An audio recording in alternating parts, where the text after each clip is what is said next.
ada orang yang nggak nikah-nikah, udah umur 40-an udah nggak nikah-nikah. Berarti kan kayak jodohnya udah tipis banget ya waktu untuk di dunianya udah tipis gitu. Dia takutnya ya nggak dapet jodoh di dunia, apakah dia dapet jodoh di akhirat?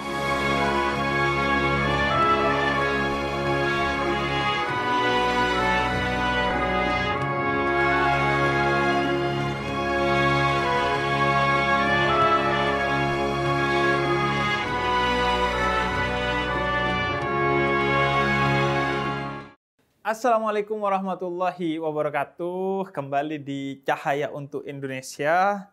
Dan kita hari ini kedatangan satu bintang tamu yang cantik gitu. Iya, oh iya. Udah ngarepin banget soalnya tadi. Iya. Enggak, saya takut. Enggak lagi. Ya Allah, Bib. Bukan, saya takut ini. Istri saya nonton loh ini. Katanya nggak boleh muji selain istri saya yang cantik. Oh gitu, nggak boleh muji ciptaan Tuhan. Oh boleh, kata istri saya, permintaan istri saya begitu. Nggak apa-apa kan? Ya udah, cantik banget sih gua. Boleh muji diri sendiri, boleh nggak? Boleh kan, itu mensyukuri nikmat Allah artinya. Iya kan? Itu jadi ada yang namanya tahaddus anin nikmah. Mensyukuri nikmat. Jadi orang yang memuji diri sendiri itu belum tentu sombong. Kan kita nggak tahu hatinya. Kalau dia mensyukuri nikmat Allah ya nggak apa-apa. Iya, bersyukur kan bersyukur. artinya. Ya nggak apa-apa. Habib ganteng banget, Bib. Nah itu kalau itu baru. Kalau yang muji orang lain baru hati-hati. Kenapa? Iya, Syekh Abu Bakar bin Salim itu pernah bilang hati-hati pada pujian, dan kalau hinaan itu biasa saja. Kalau hinaan tenang karena kita pasti introspeksi diri. Yang hati-hati itu yang muji apa yang dipuji? Yang dipuji. Oh, ya. Harus hati-hati. Bebas dong, nggak apa-apa. Yang dipuji hati-hati. Karena pujian itu kan bisa bikin kita GR, sombong. Apalagi kalau pujiannya sudah tidak tepat sasaran. Misalnya kita miskin dipuji, wah kaya banget. Nah itu dilempar sepatu aja dia. Nah, kita akan bahas tentang jodoh. Jodoh? Jodoh. Jodohku, maunya ku dirimu. Suaranya... Itu pujian atau apanya? Kan kita dididik untuk jujur. Kejujuran itu betapapun pahitnya, dia akan manis pada waktunya. Insya Allah. Kita di Cahaya untuk Indonesia, walaupun ini tidak seperti konten dakwah, dari awal sudah kelihatan nggak meyakinkan. Kayaknya ini lebih kayak konten stand up comedy. Jadi tapi kita akan ngobrolin tentang jodoh, tapi dalam konteks agama Islam, gimana buat insight buat teman-teman dan utamanya buat Arafah hari ini. Benar. Di Cahaya untuk Indonesia, jangan lupa teman-teman untuk subscribe, untuk like, komen, dan share ke teman-teman sebagai bagian dari sedekahmu. Share link ini. Nah, hari ini bahas tentang jodoh bareng Arafah. Arafah sudah punya jodoh? Belum ada, Bib. Cariin, Bib. Oh iya.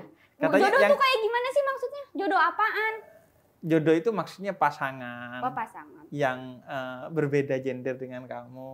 Oh, jodoh tuh yang kayak orientasinya gitu untuk menikah. Belum ada sih. Bintang Emon bukan?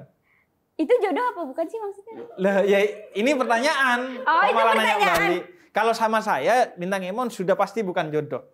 Karena pertama saya sudah punya istri. Yang kedua, kita sama-sama laki. Nah, sama-sama cinta. Dianya nggak tahu. Tanyain kali ya. Kapan-kapan kita hadirkan ya Bintang Emon ya. Terus bilangnya gimana? Ya ditanyain. Iya. Tang mau nikah gak sama Arafah gitu ya? Iya. Jadi bukan mau pacaran ya, tapi mau nikah. Mau nikah gitu ya? Iya, kalau jodoh tuh untuk dinikahi. Oh, jodoh itu untuk dinikahi? Iya, kalau tapi untuk kalau pacaran kadang-kadang semoga kamu jodoh aku ya gitu. Semoga kita berjodoh itu gimana? Kalau ingin pacarmu jadi jodohnya ya dinikahi. Oh, berarti nggak apa-apa pacaran. Kalau udah pakai jalurnya jalur pacaran ya itu kan pacaran tuh kan di dalamnya banyak peluang-peluang yang maksiat. Kayak kita bukan muhrim, ketemu terus bersentuhan apalagi. Nah, itu kan udah maksiat ya. Itu menunjukkan bahwa ini berarti nggak punya komitmen jelas nih ke depannya. Kalau dia emang punya komitmen ya udah. Berarti kalau pacaran nggak usah? Nggak boleh? Nggak usah. Nggak boleh? Kenalan aja. Kan kalau kenalan doang kan nggak ada rasa memiliki ya, Bib? Yang menjamin bahwa saling memiliki. Kita pernah emang berucap janji. Nah ya, kalau dia selingkuh, dia bisa dihukum nggak sama negara? Secara agama ada nggak hukumnya? Nggak ada juga.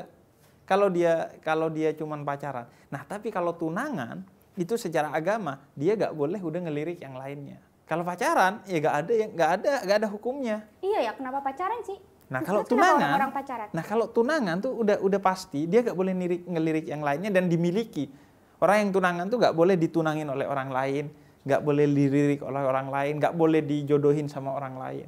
Nah makanya sebenarnya udah ada konsepnya tuh tunangan, biar merasa memiliki dan dimiliki. Kita nih, misalnya seumuran Arafah gitu.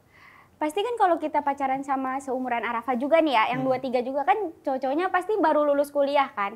Belum ada kemapanan maksudnya gitu kan. Pasti kita pacaran dulu, nggak tunangan dulu. Karena kita takut nanti kita makan apaan gitu nanti udah nikah. Lah tunangan kan bukan nikah. Emang kalau tunangan udah harus saling ngasih. Tunangan emang ada yang sampai 2 tahun? Lah nggak apa-apa, mau 2 tahun, 3 tahun, nggak apa-apa. Temenku ada yang tunangan itu dia 5 tahun lebih. Tunangan doang nggak nikah-nikah buat apaan? Lah nikah pada akhirnya nikah. 5 tahun? Justru kalau pacaran itu kan tidak pasti berorientasi nikah.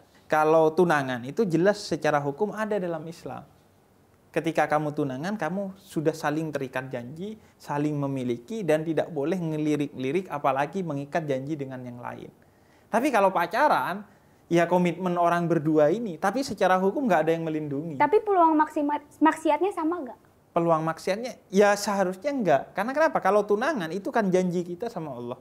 Jadi seharusnya karena itu janji kita sama Allah ya kita berat untuk melakukan maksiat. Plus juga karena tunangan itu sesuai hukum Islam, Allah ridho, makanya pasti Allah jagain tuh. Calon suamimu dijagain dan calon istrinya juga dijagain sama Allah. Kalau dia mau ngelirik-lirik, hatinya mau goyang-goyang, diingetin sama Allah. Tapi kalau tunangan nih, kan ada orang yang gagal tunangan, gagal nikah masih tunangan. Yang gagal pacaran juga banyak. Yang gagal nikah juga banyak. Iya. Iya kan?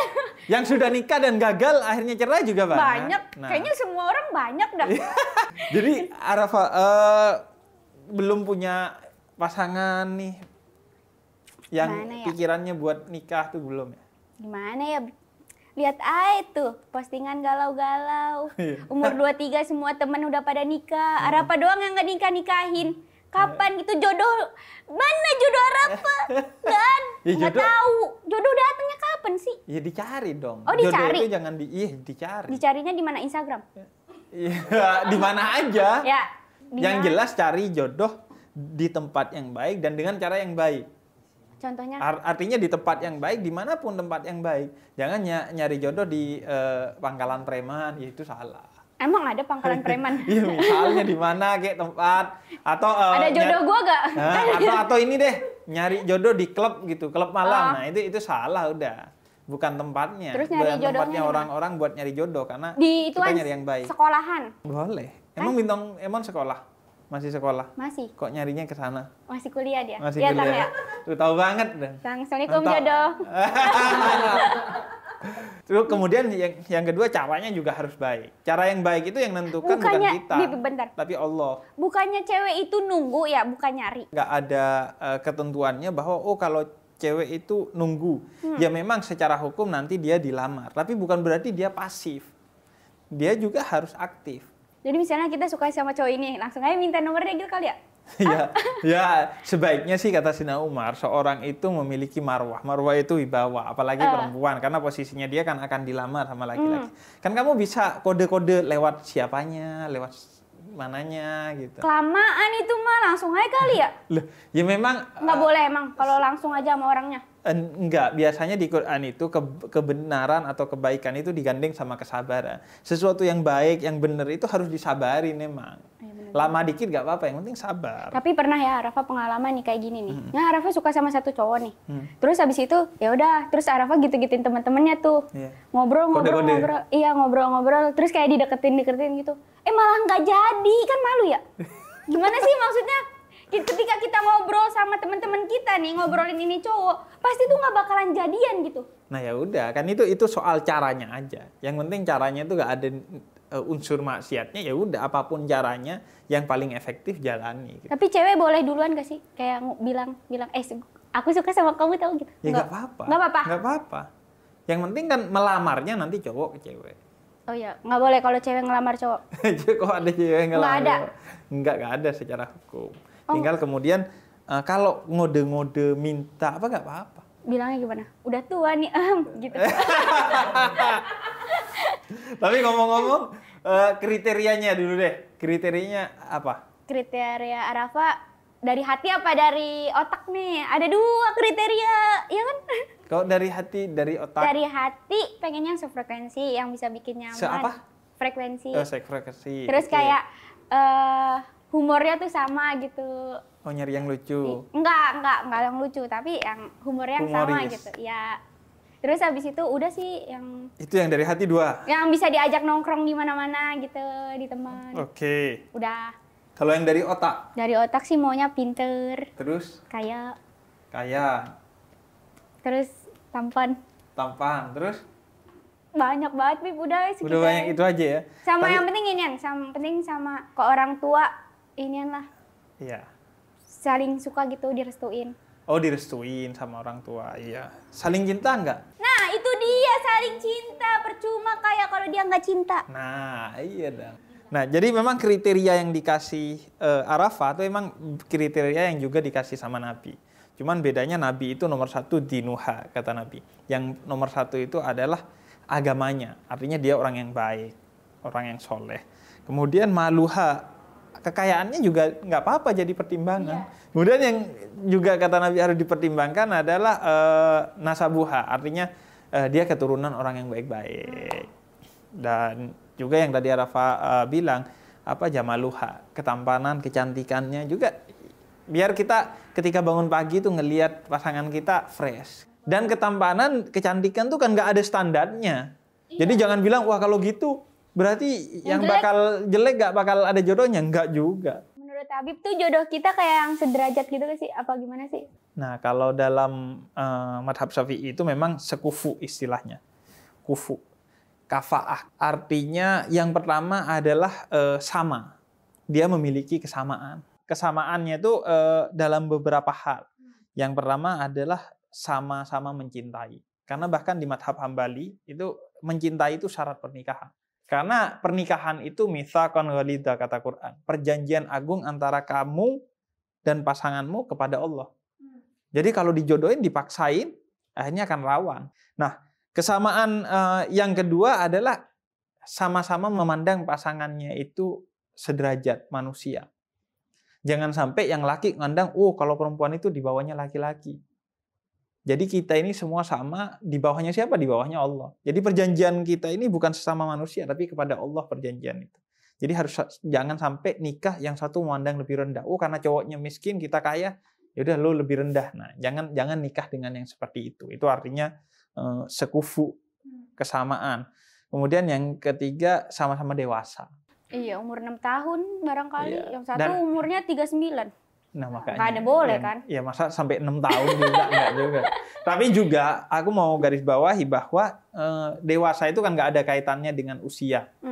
Artinya bisa jadi usianya berbeda agak jauh, tapi sama-sama dewasa udah. Berarti kalau ada kesamaan, misalnya dia tukang selingkuh, berarti sama tukang selingkuh juga dong? Gimana sih? Enggak dong. Kan justru kalau dia tukang selingkuh, nyari yang nggak tukang selingkuh, dan sebelum nyari, dia juga berhenti dulu selingkuh. Agar ketemu dengan yang bukan tukang selingkuh. Jodoh itu yang tadi 3. Yang pertama adalah sakinah. Dia memberikan ketenangan kepada kita ketika di rumah. Kemudian yang kedua adalah mawaddah. Mawaddah itu cinta, tapi yang pakai otak, kata Arafah tadi. Cinta tapi karena kayanya. Nggak apa-apa, cinta karena kayanya nggak apa-apa. Tapi juga harus ada rahmah. Rahmah itu cinta yang di atasnya yang mawaddah tadi. Cinta total udah. Walaupun nggak ada apa-apanya tetap cinta. Dan itu yang sering orang lupa, zina itu dosa besar loh. Tapi orang anggap itu biasa aja. Karena itu dosa besar. Allah nggak bilang jauhi zina, tapi Allah bilang la taqrabuz zina. Bukan jangan lakukan zina, tapi jangan dekati. Deket aja nggak boleh loh. Contohnya pacaran. Kayak area yang begitu bahaya sehingga kan dipagerin dari jauh-jauh. Misalnya bandara tuh, kalau di dekat kampung, pasti kan pagernya jauh. Karena kenapa? Itu areanya bahaya, sehingga dekat aja nggak boleh. Walaupun belum masuk lintasan orang itu, masih jauh aja nggak boleh. Nah, zina itu gitu. Walaupun nggak zina, tapi deket-deket aja, itu udah nggak boleh. Berarti jodoh itu pas nikah itu belum tentu jodoh berarti? Yang jodoh, yang betul-betul jodoh, itu bahkan bukan hanya di dunia, tapi di akhirat. Misalnya Nabi dalam salah satu hadisnya itu, salah satu istrinya Nabi itu pernah nanya kepada Nabi, Ummu Salamah, Nabi, saya ini kan nikah udah 2 kali. Nah, nanti jodoh saya di akhirat siapa ya? Kemudian kata, iya karena dia udah nikah 2 kali. Pertama nikah dengan seorang dan kemudian wafat dan akhirnya dinikahi oleh Nabi. Kemudian kata Nabi, orang itu akan berjodoh di dunia dan di akhirat dengan orang yang paling berakhlak. Jadi yang paling berakhlak tuh yang jadi jodohmu di akhirat. Ya, jadi yang benar-benar jodoh di dunia dan di akhirat itu kalau dia betul-betul sama-sama membina hubungan dengan akhlak yang agung. Akhlak itu artinya apa? Artinya dia taat kepada Allah dan dia berlaku dengan baik di antara sesama manusia. Jadi yang satunya lagi nggak dapat jodoh di akhirat? Nggak tahu dia dapat jodoh apa kagak ya. Tapi kalau nikahnya mereka sekali, maka kemudian kalau mereka mengikat pernikahan itu dengan akhlak, maka dia akan bukan hanya di dunia tapi di akhirat akan jodoh. Nggak ada panjang pendek. Karena itu pernikahan itu harus diseriusin. Ada orang yang nggak nikah-nikah, udah umur 40-an udah nggak nikah-nikah. Berarti kan kayak jodohnya udah tipis banget ya waktu untuk di dunianya udah tipis gitu. Dia takutnya ya nggak dapet jodoh di dunia, apakah dia dapet jodoh di akhirat? Nah, pertama gini ya, jomblo seumur hidup itu bahkan ada yang namanya ulama. Ada satu kitab namanya Al-Ulama Uzzab, ulama-ulama yang jomblo. Ulama-ulama besar kayak Ibnu Taimiyah, Imam Nawawi itu jomblo. Tapi jomblonya karena buat nyari ilmu. Bukan karena buat stripping, syuting ini, syuting itu. Buat nyari ilmu. Karena itu, nikah itu hukumnya itu ada 3 minimal. Pertama wajib. Wajib bagi orang yang mampu. Yang mampu nikah, kalau dia gak nikah, dia zolim. Maka dia dosa. Mampunya mampu dalam apa? Mampu dalam segala hal. Dalam hal materi, dalam hal mental dan emosi, dan dalam hal spiritual. Mampu, misalnya kalau laki mampu membimbing istrinya. Nah, yang kedua, yang sunnah. Nah, ini hukum yang secara umum. Nikah itu sunnah, boleh dilakukan dan dapat pahala, gak dilakukan juga gak apa-apa dan gak dapat dosa. Tapi ada yang haram. Yang haram ya kalau gak mampu. Masih umur 20 tahun, duit lamaran aja gak punya, dia maksain nikah, itu haram. Oh, itu haram? Dosa. Oh, kirain mah nikah muda halal semua. Oh, enggak. Kalau dia gak mampu, mau nikah muda atau nikah tua, ukurannya yang kemampuan, bukan kemauan. Orang banyak nikah karena kemauan, padahal dia gak mampu. Ini misalnya nih, teman Arafa ada nih waktu SMK nih. Dia tuh kayak hamil gitu. Hamil di luar nikah? Iya gitu. Terus habis itu mereka sama-sama masih sekolah. Tapi dinikahin. Berarti dia haram apa enggak? Dia nggak mampu. Enggak tahu sih menurut Arafa karena dia biasa aja gitu. Iya. Gimana sih? Iya, mampu maksudnya secara ekonomi ya. Enggak mampu. Orang masih pada sekolah masing-masing. Masih Dulunya, sama-sama sekolah. Iya, masih sepantaran. Iya, kalau terus gitu nikah, ya seharusnya yang paling tepat adalah ditunangin 2 orang itu. Syaratnya tapi cowoknya baik ya. Baik. Karena ada itu aja udah nggak baik nikah hamilin anak bukan, orang. Maksudnya baik. Mana baik-baiknya? Artinya dia mau berubah, bukan lagi orang jahat. Kan ada tuh orang ketahuan zina kemudian dinikahin. Padahal zinanya itu karena yang cowok maksa yang ceweknya. Nah itu nggak boleh. Cowok yang nggak baik itu jangan dipaksa dinikahkan. Justru kehidupan pernikahannya pasti makin hancur karena cowoknya bukan cowok yang baik. Tapi kalau dia zina tuh sampai hamil di luar nikah. Kemudian dia sama-sama bertobat, sama-sama ingin berubah. Ya udah ditunangkan. Tapi kan, sampai batas waktu di mana dia punya kemampuan. Jangan dipaksain menikah kalau memang menikah bukan jalan terbaik. Tapi kan kayak orang tua tuh pasti malu gitu, Bib, gitu. Udah nikahin aja lah gitu, orang udah kayak gitu juga. Nah gitu. Itu dia. Kenapa kita itu sering malu pada manusia dan karena mau menutupi kemaluan kita kepada manusia, akhirnya kita menerobos urusan-urusan kita sama Allah. Malu itu utamanya sama Allah sudah, bukan jadi sama manusia. Jadi kalau ada yang kayak gitu-gitu kita ingetin aja, udah nggak usah nikah lah gitu, belum mampu lo gitu. ya bukan cuman belum mampu, jangan cuman diingetin, tapi dibantuin agar dia bisa mampu gitu. Tapi yang pasti pernikahan itu karena perjanjian dengan Allah itu harus dijaga. Karena itu perceraian itu dibenci sama Allah meskipun itu boleh. Haram nggak sih kalau cerai?